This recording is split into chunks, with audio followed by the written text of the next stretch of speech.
Hello दोस्तों, नमस्कार। स्वागत है आप सभी का एजुकेशन मंत्रा में। दोस्तों, इस वीडियो में हम बात करने वाले हैं विभिन्न भर्तियों से संबंधित लेटेस्ट अपडेट के बारे में। सबसे पहले हम बात करेंगे आरक्षण मसले में। जी हाँ दोस्तों, आरक्षण का मामला काफ़ी तीव्रता के साथ यहाँ पर आक्रोशित होता जा रहा है, क्योंकि छात्र बिल्कुल से अड़ गए हैं और इस मामले में 6000 सीटों पर बिल्कुल भी वो मानने के लिए तैयार नहीं हैं।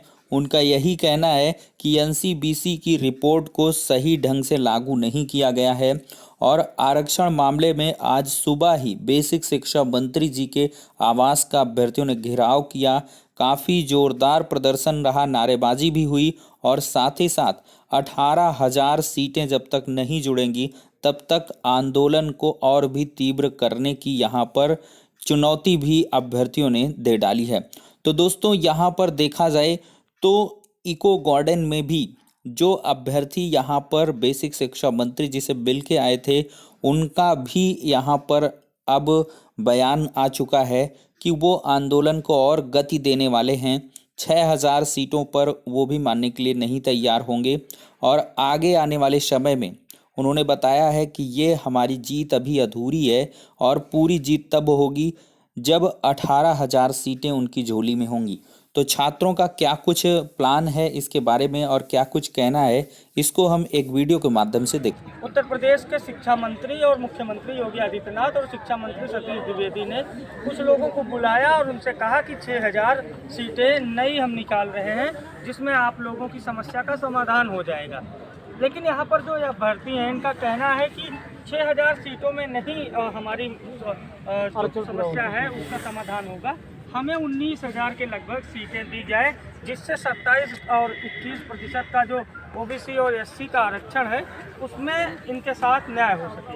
हम इन लोगों से बातचीत करेंगे और जानेंगे कि सरकार के आश्वासन के बाद अब आखिर यह लोग प्रदर्शन क्यों कर रहे हैं, क्या विसंगतियां हैं। अब भी जो सरकार ने कहा, आपसे प्रदेश सरकार के मुखिया योगी आदित्यनाथ ने ट्वीट किया, सतीश द्विवेदी शिक्षा मंत्री ने ट्वीट किया, उसके बाद कहाँ समस्या आ रही है। राष्ट्रीय पिछड़ा वर्ग संवैधानिक संस्था ने 29 अप्रैल 2021 को जो रिपोर्ट अपनी जारी की, उसमें पॉइंट नंबर 10 पर स्पष्ट कह दिया है कि अंतिम कटऑफ ईयूआर की 67.11 के नीचे ओबीसी को 27% आरक्षण की जगह मात्र 18,598 की जगह 2637 कैंडिडेटों का चयन किया गया। इस प्रकार से 15,961 ओबीसी अभ्यर्थियों का और 3,032 एससी अभ्यर्थियों का आरक्षण में हकमारी की गई, यानी ओवरऑल 19,000। हाँ, नियर अबाउट जो है ओवरऑल 19,000 जो है इस भर्ती में ओबीसी और एससी का आरक्षण छीना गया।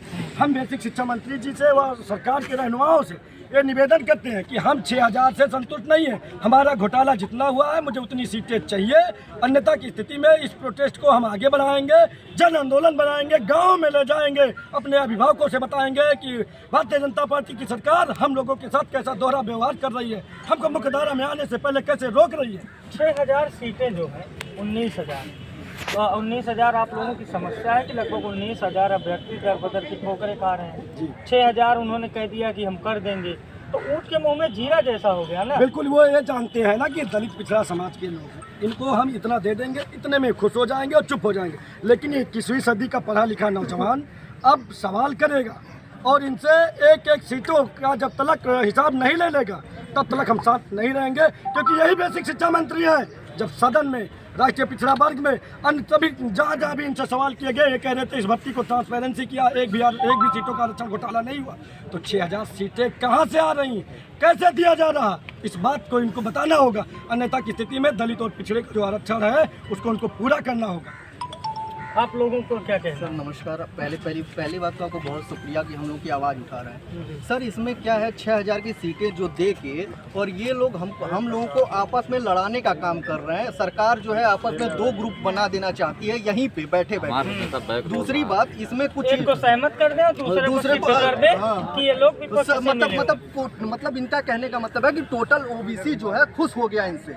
वास्तविक तौर पे ये लोग बैकडोर से 150-200 लोगों की सीटें अलग से जोड़ने को तैयार हैं कि उन लोगों का जो लोग गुणांक के साथी हैं, उन लोगों को जो कहते हैं कि बस हम आवाज़ मत उठाना, उन लोगों को अलग से जोड़ने के लिए ये लोग तैयार हैं। यहाँ तक मतलब वो आ रहा है, न्यूज़ आ रही है छन छन के फिल्टर होगी, और ये आपस में हम लोगों को लड़ाने का टोटल षड्यंत्र है सरकार का। हम लोग बिल्कुल 6,000 दे के हाँ लॉलीपॉप दे के एक गुट को अपने पक्ष में मिला लें। हाँ बिल्कुल यही मंशा है सरकार की। और हम लोग इनके बहकावे में नहीं आएंगे, और हम लोगों की सारी मांगे पूरी होनी चाहिए। 67.11 से नीचे बेसिक की नियमावली के तहत जो है 18,598 सीटें बनती हैं, जिसमें से 2634 सीटें बस दी गई हैं, बस 2637 सीटें दी गई हैं। सॉरी गलती, एक सीट का साला एक सीट का हिसाब रखा है हम लोगों ने।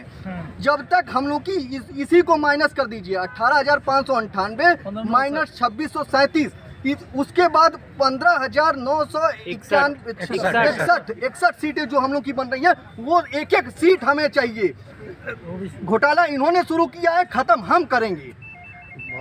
हमारे अंदर गुस्सा बहुत है, बस केवल हमारे ही साथियों को बगल में बैठा दिया इन लोगों ने, हमारे ही लोगों ने हमको बेच दिया, एक तरीके से कह रहा हूँ मैं। हाँ जी, क्या कहना चाहेंगे आप? सर मैं ये कहना चाहूँगा कि जब से ये 69,000 भर्ती का प्रकरण शुरुआत हुआ है, तब से सरकार और अधिकारी और ब्यूरोक्रेसी ने हम छात्रों का हर तरीके से हनन किया। सबसे पहले हम लोगों को कटाफ के मुद्दे पर लड़ाया, 60-65 के मुद्दे पर लड़ाया। उसके बाद हम लोग की जब सूची आई तो उसमें आरक्षण की बहुत बड़ी हकमारी की गई। हम लोग पिछले 1.5 साल से लगातार संघर्ष कर रहे हैं।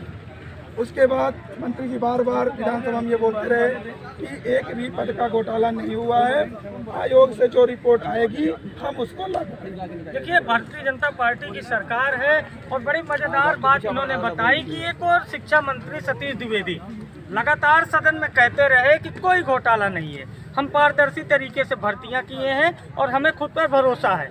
उसके बाद 6,000 पदों को जोड़ा जाता है। सवाल यहीं से उठना शुरू होता है कि अगर भर्ती पारदर्शी थी तो 6,000 पद क्यों जोड़ने पड़ रहे हैं, नए पद क्यों जारी करने पड़ रहे हैं? और फिर जब 19,000 लोगों के भविष्य का सवाल है तो फिर 6,000 लोगों को देकर आप क्या सिद्ध करना चाहते हैं? कुछ यहाँ पर महिला भी हैं जो भर्ती से। तो दोस्तों यहाँ पर देखा जाए तो बेसिक शिक्षा मंत्री जी ने भले ही यहाँ पर 6,000 के लिए प्रेस नोट जारी कर दिया हो या 17,000 नई प्राथमिक शिक्षक भर्ती का ऐलान किया हो, लेकिन कहीं न कहीं चौतरफा छात्र यहाँ पर नाराज हो रहे हैं और साथ ही साथ यहाँ पर 17,000 पर भी नई प्राथमिक शिक्षक भर्ती के लिए अभ्यर्थी तैयार नहीं हैं और उन्होंने बड़े आंदोलन की तैयारी कर ली है। आपको दिखाते हैं 28 दिसंबर क्रांति के नाम से इस धरने को आगे बढ़ाया जाएगा। रिपोर्ट के अनुसार बताया जा रहा है कि उत्तर प्रदेश में लगभग 2 लाख के ऊपर शिक्षकों के पद खाली हैं। सरकार 3 साल से भर्ती का झूठा बहाना देकर प्रशिक्षुओं को गुमराह कर रही है।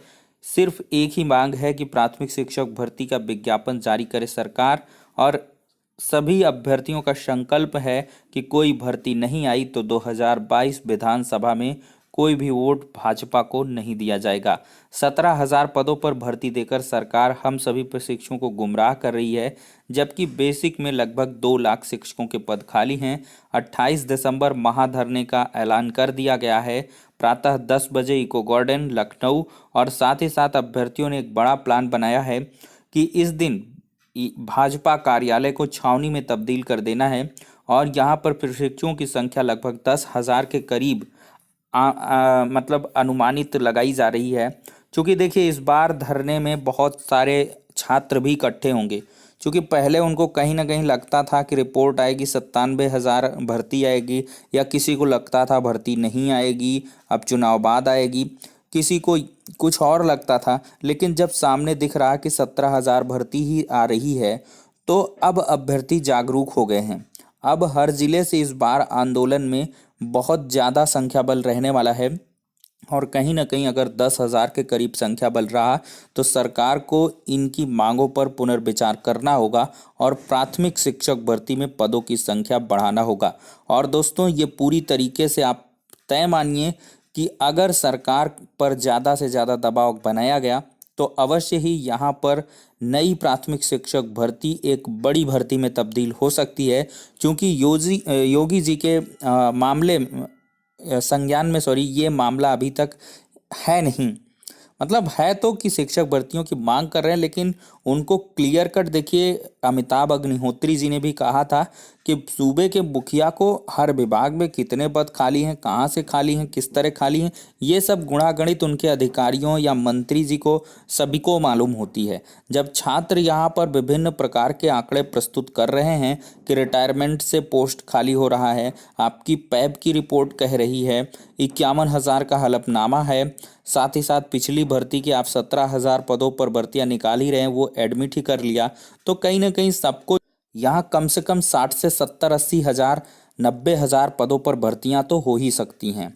तो ये नागवार है प्रशिक्षुओं को कि 17,000 पदों पर भर्तियां हों। तो फिलहाल के लिए दोस्तों अब नेक्स्ट अपडेट पर बढ़ते हैं। इससे पहले दोस्तों आज प्रगतिशील यहाँ पर समाजवादी पार्टी पर भी यहाँ पर अभ्यर्थियों ने शिवपाल यादव जी से मुलाकात करके 97,000 नई प्राथमिक शिक्षक भर्ती के लिए यहाँ पर अपना ज्ञापन सौंपा है। यहाँ पर देख सकते हैं 51,000 और 22,000 सीटों को जोड़ करके 97,000 पदों पर यहाँ पर भर्ती के लिए 51,000 प्लस प्राथमिक शिक्षकों में रिक्त पदों पर विज्ञापन भर्ती प्रक्रिया संपन्न करने के लिए शिवपाल सिंह यादव राष्ट्रीय अध्यक्ष प्रसपा को यहाँ पर ज्ञापन भी सौंपा गया है। अब दोस्तों हम बात करने वाले हैं एडेड जूनियर शिक्षक भर्ती के बारे में। बहुत सारे अभ्यर्थी परेशान हैं काउंसलिंग और नियुक्ति कार्यक्रम को लेकर। तो दोस्तों यहाँ पर सुगबुगाहट तो निकल के आ रही अधिकारियों के माध्यम से, लेकिन सबसे बड़ा और असल मुद्दा है ये जो 6,000 17,000 और इसके बाद लगातार विरोध प्रदर्शन। तो कहीं ना कहीं अधिकारियों को अभी जो आदेश जारी करना है ये 6,000 का शेड्यूल, तो उसको बहुत ही परिष्कृत अंदाज में शामिल करना होगा। चूँकि बेसिक शिक्षा मंत्री जी कहीं ना कहीं कई बार कह चुके थे कि पिछली भर्तियों के पदों को नई भर्ती में या पुरानी भर्ती में लाकर जोड़ना ये तर्कसंगत नहीं है, लेकिन अब वही कार्य हो रहा है। क्या हो रहा है, 6,000 पिछली भर्ती के पद हैं और 69,000 में ये जुड़ रहे हैं। तो ये काफ़ी ज़्यादा चैलेंजिंग रहने वाला है अधिकारियों के लिए।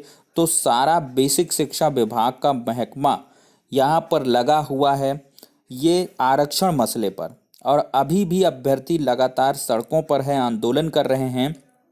तो अधिकारियों की जो व्यस्तता है वो प्राथमिक शिक्षक भर्ती में 69,000 और एमआरसी जैसे मुद्दों पर है। लेकिन यहाँ पर ये भी तय माना जा रहा है कि एडेड जूनियर का जो कार्यक्रम है वो बहुत जल्द जारी होगा। तो ऐसे में आप सभी को सिर्फ आश्वासन के भरोसे नहीं बैठना है।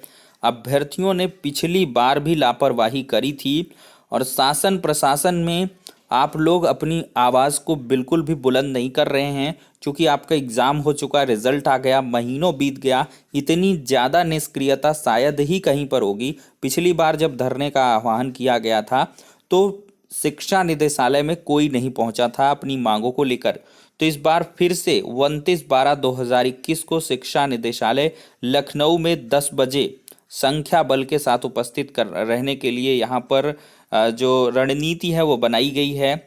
और अगर अभ्यर्थियों ने लापरवाही थोड़ी बहुत करी तो अवश्य ही यहाँ पर देख सकते हैं दिए गए नंबर से यहाँ पर आप लोग स्क्रीनशॉट ले लें, कॉल करें और शिक्षा निदेशालय लखनऊ में आपको 10 बजे पहुँचना है। जो लोकेशन है और कहाँ पर कैसे मिलना है इसके बारे में अवश्य आप लोग जानकारी हासिल कर लें। और अगर आप देखिए किसी दरमियान अपनी मांगों को रखेंगे और 40-50 का भी संख्या बल पहुंच जाएगा तो आपका काम हो जाएगा। क्योंकि आपका जो ऑनलाइन आवेदन है उसके लिए एक शासनादेश आएगा और उसके बाद से ऑनलाइन आवेदन होगा। फिर इसके बाद सूची बनाई जाएगी। सूची के लिए में भी आपको हफ्तों का इंतज़ार करना पड़े। फिर इसके बाद आपका जो काउंसलिंग वगैरह का कार्यक्रम है ये सारी प्रोसीडिंग में काफ़ी टाइम लग जाएगा।